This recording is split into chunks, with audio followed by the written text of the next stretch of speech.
കർത്താവായ യേശുവിൻ്റെ അതിപരിശുദ്ധ നാമം മഹത്വപ്പെടുമാറാകട്ടെ. ഇന്ന് രാവിലെയും ഗ്രേസ് ടിവിയിൽ പ്രഭാത സന്ദേശവുമായി നിങ്ങളെ അഭിസംബോധന ചെയ്ത് സംസാരിപ്പാൻ സ്വർഗത്തിലെ ദൈവം അവസരങ്ങൾ നൽകിയതിനായി ഞാൻ കർത്താവിന് മുഴുവനും മഹത്വവും അർപ്പിക്കുന്നു. കഴിഞ്ഞ ദിവസങ്ങളൊക്കെ ദൈവത്തിൻ്റെ കരുതലും വിശ്വസ്തതയും സ്നേഹവും നമുക്ക് തിരിച്ചറിയുവാൻ, ആത്മാവിൽ ആരാധിക്കാൻ, പ്രാർത്ഥിക്കാൻ, കർത്താവിൻ്റെ ആ സാന്നിധ്യത്തിൽ ജീവിക്കാൻ ദൈവം നമുക്ക് അവസരങ്ങൾ നൽകി. ഓരോ ദിവസവും ദൈവത്തിൻ്റെ കൃപ കൊണ്ട് ദൈവം നമ്മെ മറയ്ക്കുന്ന ആ ദൈവത്തിൻ്റെ കരുതലിനും വിശ്വസ്തതയ്ക്കും ദൈവസന്നിധിയിൽ നന്ദി പറയുകയാണ്. ഇന്ന് കർത്താവ് നിങ്ങളെ എല്ലാവരെയും സമൃദ്ധിയായി അനുഗ്രഹിക്കട്ടെ എന്ന് ഞാൻ ക്രിസ്തുവിൽ നിങ്ങൾക്ക് വേണ്ടി ആശംസിക്കുകയാണ്. ഇന്നത്തെ ചിന്താവിഷയം മത്തായിയുടെ സുവിശേഷം 15-ാം അധ്യായം 27-ാമത്തെ വാക്യമാണ്. വാക്യം ഇങ്ങനെയാണ്: അതിന് അവൾ, അതേ കർത്താവേ, നായ്ക്കുട്ടികളും ഉടയവരുടെ മേശയിൽ നിന്ന് വീഴുന്ന നുറുക്കുകൾ തിന്നുന്നുണ്ടല്ലോ എന്ന് പറഞ്ഞു. അനുഗ്രഹിക്കപ്പെട്ട ഒരു നല്ല വാക്യമാണ് ഇന്ന് രാവിലെ ദൈവം നമുക്ക് തന്നിരിക്കുന്നത്. ഇന്ന് ഞാൻ നിങ്ങളോട് പറയാൻ ആഗ്രഹിക്കുന്ന ദൈവിക ദൂത്, വെളിപ്പാട് ലഭിക്കുന്ന സമയം വരെ ദൈവസന്നിധിയിൽ നീ പ്രാർത്ഥിക്കണം. ലഭിക്കുന്ന സമയം വരെ ദൈവസന്നിധിയിൽ മുട്ടിക്കൊണ്ടിരിക്കണം, യാചിച്ചു കൊണ്ടിരിക്കണം. വേദപുസ്തകത്തിൽ പുതിയ നിയമത്തിലും പഴയ നിയമത്തിലും ലഭിക്കുന്നിടം വരെ പ്രാർത്ഥിച്ച ഒത്തിരി വിശുദ്ധന്മാരെ, ദൈവ മക്കളെ നമുക്ക് കാണാൻ കഴിയും. അതിൽ ഒരാളാണ് ഈ കനാന്യ സ്ത്രീ. യേശു കർത്താവ് സോർ സീദോൻ പട്ടണത്തിൽ കൂടെ യാത്ര ചെയ്യുമ്പോൾ കനാന്യ സ്ത്രീയായ ഒരു മകൾ തൻ്റെ കുഞ്ഞുമകൾക്ക് ഭൂതോപദ്രവം പിടിച്ചിട്ട് അതിനകത്തൊരു വിടുതൽ കിട്ടണം, അവളെ സൗഖ്യമാക്കണം എന്ന് പറഞ്ഞ് യഹൂദനായിരിക്കെ യേശുവിൻ്റെ അടുക്കൽ ചെന്ന് കനാന്യ സ്ത്രീ ആയിരിക്കുന്ന ഈ മകൾ അപേക്ഷിക്കുന്ന ഒരു ഭാഗമാണ് മത്തായി 15-ന്റെ ഈ ഭാഗത്ത് കാണാൻ കഴിയുന്നത്. ഏതാണ്ട് 21-ാമത്തെ വാക്യം മുതൽ താപ്പോട്ടുള്ള വാക്യങ്ങൾ. ആ കാലഘട്ടത്തിൽ ശമരിയ സ്ത്രീകളും അല്ലെങ്കിൽ ശമരിയയും ഈ യഹൂദനും തമ്മിൽ യാതൊരു സമ്പർക്കവും ഇല്ലാത്തൊരു കാലഘട്ടം. അവർ തമ്മിൽ ഒത്തിരി അകൽച്ചയുള്ള ഒരു കാലഘട്ടം. ആ സമയത്ത് പുറംപോക്കുകാരിയായ അന്യമതസ്ഥ അല്ലെങ്കിൽ അന്യദേശക്കാരിയായ ഈ കനാന്യ സ്ത്രീ യേശുവിനോട് അവളുടെ മകളുടെ സൗഖ്യത്തിന് വേണ്ടി യേശുവിനത് കഴിയും, യേശുവിനെ സൗഖ്യമാക്കാൻ കഴിയും എന്ന് അറിഞ്ഞിട്ട് അവൾ യേശുവിനോട് പ്രാർത്ഥിക്കുകയാണ്, നിലവിളിക്കുകയാണ്, പറയുകയാണ്. എന്താ പറഞ്ഞത്? എൻ്റെ മകളെ സൗഖ്യമാക്കണം.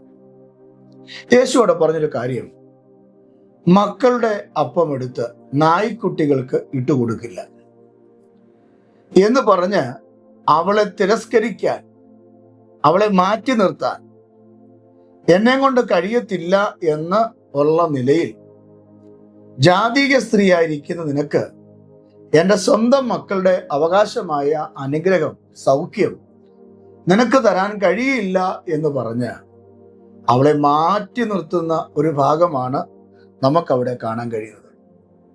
അവിടെ 22-ാമത്തെ വാക്യത്തിൽ ഇങ്ങനെയാണ്: ആ ദേശത്ത് നിന്ന് ഒരു കനാന്യ സ്ത്രീ വന്ന് അവനോട്, കർത്താവേ, ദാവീദ് പുത്ര, എന്നോട് കരുണയുണ്ടാകണമേ, എൻ്റെ മകൾക്ക് ഭൂതോപദ്രവം കഠിനമായിരിക്കുന്നു. കഠിനമായ ഒരു രോഗം. ഭൂതം ബാധിച്ച ആളുകളെ നമ്മൾ കണ്ടിട്ടുണ്ട്. ജീവിതം നഷ്ടപ്പെടുന്ന, ലക്ഷ്യബോധമില്ലാത്ത, ജീവിതത്തിൽ എന്താണ് അവർ പറയുന്നത് ചെയ്യുന്നത് എന്താ അറിയാൻ കഴിയാതെ തന്നെത്താൻ ദണ്ണിപ്പിച്ചും കുളിക്കാതെ, നനയ്ക്കാതെ, പല്ല് തേക്കാതെ വൃത്തിഹീനമായ നിലയിൽ ജീവിക്കുന്ന ആളുകളെ നമ്മൾ കണ്ടിട്ടുണ്ട്. ഇതൊരു ഭൂതമാണ്. ഈ ഭൂതോപദ്രവം ബാധിച്ച ഈ മകൾ പറയുകയാണ്, എൻ്റെ കുഞ്ഞ് ആ രോഗത്താൽ, ആ ബാധയാൽ നിസാരമല്ല, കഠിനമായിരിക്കുന്നു. ഏത് കഠിന വിഷയത്തെയും പരിഹരിക്കുവാൻ, ഏത് കഠിന വിഷയത്തിനും വിടുതൽ തരുവാൻ, ഏത് കഠിന വിഷയത്തെയും മാറ്റി അതിനെ അനുഗ്രഹമാക്കി തരാൻ എൻ്റെ ദൈവത്തിന് കഴിയും എന്ന് ഞാൻ ആത്മനിയോഗത്തോടും ദൈവകൃപയോടും നിങ്ങൾക്ക് ദൂത് കൈമാറുകയാണ്. എൻ്റെ പ്രിയപ്പെട്ട സഹോദരങ്ങളോട് ഞാൻ പറയാം, ആരൊക്കെ നിന്നെ മാറ്റി നിർത്തിയാലും, ആരൊക്കെ നിന്നെ അവഗണിച്ചാലും നീ ഭാരപ്പെടരുത്. നിന്റെ വിഷയം കഠിനമായിരിക്കും, നിന്റെ വിഷയം വളരെ ഖേദകരമായിരിക്കും, ആർക്കും സഹായിക്കാൻ കഴിയാത്ത, ആർക്കും വിടുവിക്കാൻ കഴിയാത്ത വിഷയമായിരിക്കും. ഒരുപക്ഷെ നീ എവിടെയൊക്കെയോ പരാജയപ്പെട്ടു പോയ ഒരു വ്യക്തിയായിരിക്കും. എന്നാൽ ഈ കനാന്യ സ്ത്രീ അവൾ യേശുവിൻ്റെ സ്വന്തമല്ലായിരിക്കെ, പക്ഷെ അവൾ യേശുവിനോട് പറയുകയാണ്, നീ എൻ്റെ കുഞ്ഞുമകളെ സൗഖ്യമാക്കണം. യേശു കർത്താവ് പറയുക, മക്കളുടെ അപ്പം എടുത്ത് നായ്ക്കുട്ടികൾക്ക് ഇട്ട് കൊടുക്കുകയില്ല. എന്നാൽ അവിടെ വിശ്വാസമാണ് അവിടെ വലുത്. അവളത് കേട്ടിട്ട് യേശുവിനെ വിട്ടുപോയില്ല. അവളത് കേട്ടിട്ട് എന്നാൽ എൻ്റെ കൊച്ചിന് എന്തെങ്കിലും സംഭവിക്കട്ടെ എന്ന് പറഞ്ഞ് നിരാശയോടെ പോയില്ല. ഇവിടെ വരണ്ടായിരുന്നു, യേശുവിനോട് സംസാരിക്കണ്ടായിരുന്നു, ഞാൻ വായിരുന്നെല്ലാം കേട്ടല്ലോ എന്ന് പറഞ്ഞു പോകേണ്ട ഒരു സാഹചര്യം വന്നില്ല. പകരം അവൾ എന്ത് ചെയ്തു? ദാവീദ് പുത്രനായ ക്രിസ്തുവിനെ അവൾ വിശ്വസിച്ചു. അവൾ യേശുവിൽ അമിതമായി വിശ്വസിക്കുകയും യേശുവിനെ ഉള്ളുകൊണ്ട് സ്വീകരിക്കുകയും യേശുവിൽ ഒരു സൗഖ്യമുണ്ടെന്ന് അവൾ അംഗീകരിക്കുകയും ചെയ്തു. എന്നിട്ട് യേശുവിൽ നിന്നുള്ള സൗഖ്യം ഏത് കഠിനമായ വിഷയത്തിനും പരിഹാരം തരാൻ കഴിയുമെന്ന് തിരിച്ചറിഞ്ഞ ഇവൾ യേശുവിനോട് പറയുകയാണ്, വായിച്ച വാക്യം എന്താണ്? കർത്താവേ, നായ്ക്കുട്ടികളും എന്ത് ചെയ്യുന്നു? ഉടയവരുടെ മേശയിൽ നിന്ന് വീഴുന്ന അപ്പനുറുക്കുകൾ തിന്നുന്നുണ്ടല്ലോ. കണ്ടോ? അവൾ പിന്മാറിയില്ല. കഠിനമായ വിഷയങ്ങൾ, ഇന്ന് രാവിലെ എന്നെ കേൾക്കുന്ന എൻ്റെ പ്രിയപ്പെട്ടവരെ, അതികഠിനമായ പ്രയാസങ്ങളിൽ കൂടെ ആയിരിക്കാം നിങ്ങൾ കടന്നു പോകുന്നേ. അതികഠിനമായ രോഗങ്ങളിൽ കൂടെ, അതികഠിനമായ കടഭാരത്തിൽ കൂടെ, അതികഠിനമായ കഷ്ടതയിൽ കൂടെ, അതികഠിനമായ വേദനയിൽ കൂടെ ആയിരിക്കാം നിങ്ങൾ കടന്നു പോകുന്നത്.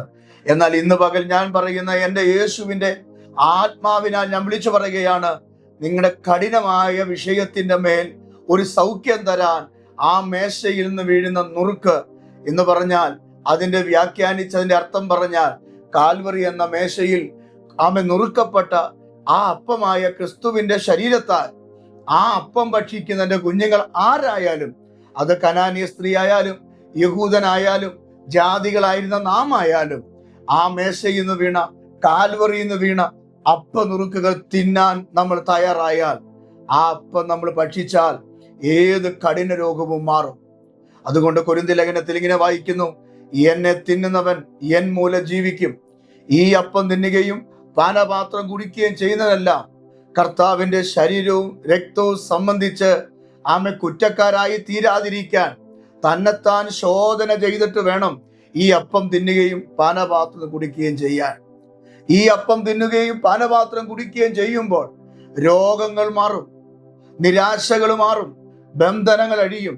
അയോഗ്യമായി ഈ അപ്പം തിന്നാൽ നിങ്ങൾ രോഗികളും ബലഹീനരുമാകുമെന്ന് കൊരിന്ത്യ ലേഖനത്തിൽ 11-ാം അധ്യായത്തിൽ എഴുതിയിട്ടുണ്ടല്ലോ. അങ്ങനെയാണെങ്കിൽ ദൈവത്തിന്റെ മക്കളോട് ഞാൻ പറയാം, കഠിനമായ പ്രയാസം അനുഭവിക്കുന്ന ഒരു ദൈവവേദനാണ് നിങ്ങളെങ്കിൽ, ഇന്ന് രാവിലെ നിങ്ങളുടെ കഠിനമായ വിഷയത്തിന് പരിഹാരം തരുവാൻ ആമേൻ എറണാകുളത്തോ കോട്ടയത്തോ അല്ലെങ്കിൽ തിരുവനന്തപുരത്തോ ഉള്ള ലക്ഷറി ഹോസ്പിറ്റലുകൾക്കോ അല്ലെങ്കിൽ ആ ഹോസ്പിറ്റലിൽ വർക്ക് ചെയ്യുന്ന ഡോക്ടർമാർക്കോ അല്ലെങ്കിൽ അവർ കൊടുക്കുന്ന മെഡിസിനോ നിങ്ങളെ സൗഖ്യമാക്കാൻ കഴിഞ്ഞില്ല എന്ന് വരാം. ഡോക്ടർമാർ നിങ്ങളെ തിരിച്ചും മറിച്ചും പരിശോധിച്ചിട്ടും നിങ്ങളുടെ രോഗം കണ്ടുപിടിക്കാൻ കഴിയാതെ നിങ്ങളുടെ രോഗം അതികഠിനമായിരിക്കാം. ഒരു ടെലസ്കോപ്പിനും ഒരു മെഡിക്കൽ സയൻസിനും ഒരു ലാബിനും നിങ്ങളുടെ രോഗത്തെ തിട്ടപ്പെടുത്തി മനസ്സിലാക്കാൻ കഴിഞ്ഞില്ലെന്ന് വരാം. എത്ര പഠിച്ച വിദഗ്ധനായ ഒരു ഡോക്ടറാണെങ്കിലും നിങ്ങളുടെ പ്രശ്നത്തിന് പരിഹാരം തരുവാൻ ആ വ്യക്തിക്ക് കഴിഞ്ഞില്ലെന്ന് വരാം. അതേപോലെ കഠിനമായ ഒരു പ്രയാസത്തിൽ കൂടെ, രോഗാവസ്ഥയിൽ കൂടെ ആയിരിക്കാം നിങ്ങൾ കടന്നു പോകുന്നത്. നിങ്ങളെ സഹായിക്കാൻ, നിങ്ങളുടെ വേദന അറിയാൻ, നിങ്ങളുടെ കണ്ണുനീര് കാണാൻ ഈ ലോകത്തിൽ ആരും ഉണ്ടായില്ലെന്ന് വരാം. രക്തസ്രാവക്കാരിയായ സ്ത്രീ തനിക്കുള്ളതെല്ലാം വിറ്റു വൈദ്യന്മാർക്ക് കൊടുത്തു എന്ന് സുവിശേഷത്തിൽ നാം കാണുന്നത് പോലെ, യോഹന്നാന്റെ സുവിശേഷത്തിൽ നാം വായിക്കുന്നത് പോലെ, നിനക്കുള്ളതെല്ലാം വിറ്റുപറക്കി നീ ചികിത്സിച്ചിട്ടും ബ്ലേഡിൽ നിന്നും ബാങ്കിൽ നിന്നും ലോൺ എടുത്തും സഹോദരങ്ങളിലും കൂട്ടുകാരിൽ നിന്നും പള്ളിക്കാരുടെ കയ്യിൽ നിന്നും കടം വാങ്ങിച്ചിട്ട് നിന്റെ ട്രീറ്റ്മെന്റ് നടത്തി നീ ആകപ്പാടെ ഒരു പ്രയാസത്തിൽ കൂടെ, വേദനയിൽ കൂടെ താങ്കൾ കടന്നു പോകുന്നുണ്ടാകാം. എന്നാൽ താങ്കളുടെ വിഷയത്തിന് ഇതുവരെയും ഒരു പരിഹാരം കിട്ടാതെ താങ്കൾ ഇന്നും ആ കിടക്കയിലാകാം, ഇന്നും ആ ഇരിപ്പിലാകാം. പരാശ്രയം കൂടാതെ ബ്രഷ് ചെയ്യാനോ, പരാശ്രയം കൂടാതെ ഒരു ബട്ടൺസ് ഇടാനോ, പരാശ്രയം കൂടാതെ ബാത്റൂമിൽ പോകുവാനോ, പരാശ്രയം കൂടാതെ കിടക്കുന്ന എഴുന്നേൽക്കുവാനോ കഴിയാതെ ഒരേ കിടപ്പിലായിരിക്കും ഇന്ന് രാവിലെ നിങ്ങൾ കിടക്കുന്നത്.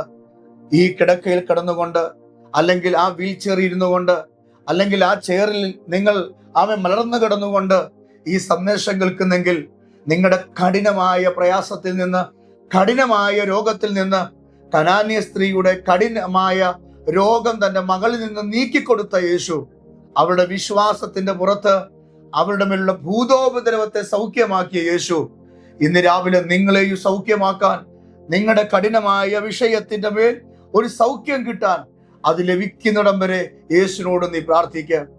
പല വിഷയങ്ങൾ, പല വാക്കുകൾ പറഞ്ഞ് യേശു അവളെ മാറ്റി നിർത്താൻ നോക്കുമ്പോഴും അവൾ ദാവീദ് പുത്ര എന്ന് പറഞ്ഞുകൊണ്ട് യേശുവിന്റെ അടുക്കിലേക്ക് ചെന്നിട്ട് ആ മേശയിൽ നിന്ന് വീഴുന്ന അപ്പനുറുക്കുകൾ, ഉടയവരുടെ മേശയിൽ നിന്ന് നുറുക്കുന്ന നുറുക്കുകൾ ആ നായ്ക്കുട്ടികൾ തിന്നുന്നുണ്ടല്ലോ, അതിന്റെ ഒരു പൊടിയെങ്കിലും തന്നാ മതി, എന്റെ കുഞ്ഞുമകൾ സൗഖ്യമാകുമെന്ന് ഉറപ്പ് പ്രാപിച്ച അവൾ അവരുടെ വിശ്വാസത്തിൽ, അവിടെ ഉറച്ച തീരുമാനത്തിന്റെ മുമ്പിൽ അവിടെ കുഞ്ഞിന്റെ രോഗം സൗഖ്യമായി അവൾ തിരികെ പോയതുപോലെ, ഇന്നേക്ക് 2025 വർഷങ്ങൾക്ക് മുമ്പ് കാൽവറിയിൽ നുറുക്കപ്പെട്ട ശരീരം, കാൽവറിയിൽ തകർക്കപ്പെട്ട ശരീരം നിങ്ങളുടെ പാപത്തിന്, നിങ്ങളുടെ രോഗത്തിന്, നിങ്ങളുടെ തകർച്ചയ്ക്ക്, നിങ്ങളുടെ കഷ്ടതയ്ക്ക്, നിങ്ങളുടെ വേദനകൾക്ക് പരിഹാരം തന്ന് നിങ്ങൾക്ക് വേണ്ടി ജയം തരാൻ, നിങ്ങളെ അനുഗ്രഹിക്കാൻ, നിങ്ങളെ ശക്തീകരിക്കാൻ ഈ കർത്താവ് ഇന്നും ജീവിക്കുന്നു എന്ന് ഞാൻ നിങ്ങൾക്ക് ദൂത് തരുകയാണ്. അങ്ങനെങ്കിൽ ഇന്ന് രാവിലെ ഈ സന്ദേശത്തിൽ കൂടെ ഞാൻ ദൂത് പറയട്ടെ, കഠിനമായ ഏത് രോഗങ്ങളെയും സൗഖ്യമാക്കുന്ന ഒരു യേശുവുണ്ട്. നിന്റെ കഠിന രോഗങ്ങളെ സൗഖ്യമാക്കാനാ കാൽവറിയിൽ യേശു നുറുക്കപ്പെട്ടത്. ആ നുറുക്കപ്പെട്ട ശരീരം ഭക്ഷിക്കാൻ നീ റെഡിയാണെങ്കിൽ ദൈവസന്നിധിയിൽ നീ രക്ഷിക്കപ്പെടണം, സ്നാനപ്പെടണം, നുറുക്കുകൾ അനുഭവിക്കണം, മേശയുടെ കൂട്ടായ്മയിൽ നീ വരണം, കൂട്ടായ്മ അനുഭവം നീ അനുഭവിക്കണം. അങ്ങനെ നീ ജീവിക്കാൻ തയ്യാറായാൽ നിന്റെ ഈ അവസ്ഥ മാറും, ഈ സ്ഥിതിക്ക് വ്യത്യാസം വരുത്തും. അങ്ങനെയെങ്കിൽ ഞാൻ നിങ്ങൾക്ക് വേണ്ടി പ്രാർത്ഥിക്കാം. എത്ര പേർക്ക് ആഗ്രഹമുണ്ട് എനിക്കൊരു സൗഖ്യം വേണമെന്ന്, ഈ കഠിനമായ രോഗത്തിൽ നിന്ന് എനിക്കൊരു വിടുതൽ വേണമെന്ന് എത്ര പേർക്ക് ആഗ്രഹമുണ്ട്? ഇന്ന് പകൽ നിങ്ങളുടെ പ്രശ്നത്തിന്, നിങ്ങളുടെ വേദനകൾക്ക് പരിഹാരം തരുവാൻ യേശു ജീവിക്കുന്നു. ഞാൻ നിങ്ങൾക്ക് വേണ്ടി പ്രാർത്ഥിക്കാം. പരിശുദ്ധ കർത്താവേ, സ്വർഗീയ പിതാവേ, കഠിനമായ രോഗത്തിൽ കൂടെ, കഠിനമായ വേദനയിൽ കൂടെ കടന്നു പോകുന്ന ഈ മക്കളെ കർത്താവ് സൗഖ്യമാക്കണേ. ഇന്ന് രാവിലെ ഇവർ അഭിമുഖീകരിക്കുന്ന സകല വേദനകൾക്കും, പ്രയാസങ്ങൾക്കും, ബുദ്ധിമുട്ടുകൾക്കും ഒരു മറുപടി കർത്താവ് കൊടുക്കണേ. കാൽവറി നുറുക്കപ്പെട്ട അപ്പച്ചന്റെ ശരീരം ഇവരുടെ രോഗസൗഖ്യത്തിന് കാരണമാക്കി തീർക്കട്ടെ. ആ രക്തം ഇവരുടെ രോഗത്തിന് സൗഖ്യത്തിന് കാരണമാക്കി തീർക്കട്ടെ. കനാനിയ സ്ത്രീയുടെ വിശ്വാസം, അവളോ ആ വിശ്വാസത്തോടെ സൗഖ്യം പ്രാപിച്ചതുപോലെ ഈ മക്കൾ ഈ സൗഖ്യം പ്രാപിക്കട്ടെ. കർത്താവെ, ദൈവകരങ്ങളിൽ ഏൽപ്പിക്കുന്നു, യേശുവിൻ നാമത്തിൽ തന്നെ, ആമേൻ. പ്രിയപ്പെട്ടവരെ, നിങ്ങളൊരു കഠിനമായ രോഗത്തിൽ കൂടെ കടന്നു പോകുന്ന ഒരു വ്യക്തിയാണെങ്കിൽ ഇന്ന് തന്നെ ഞങ്ങളെ വിളിക്കുക. ഞങ്ങൾ നിങ്ങൾക്ക് വേണ്ടി പ്രാർത്ഥിക്കും. യേശു നിങ്ങളെ സൗഖ്യമാക്കും. ഏത് രോഗവുമാകട്ടെ, കർത്താവ് നിങ്ങൾക്ക് അത്ഭുതം ചെയ്യും. ദൈവം നിങ്ങളെ അനുഗ്രഹിക്കുമാറാകട്ടെ. ആമേൻ.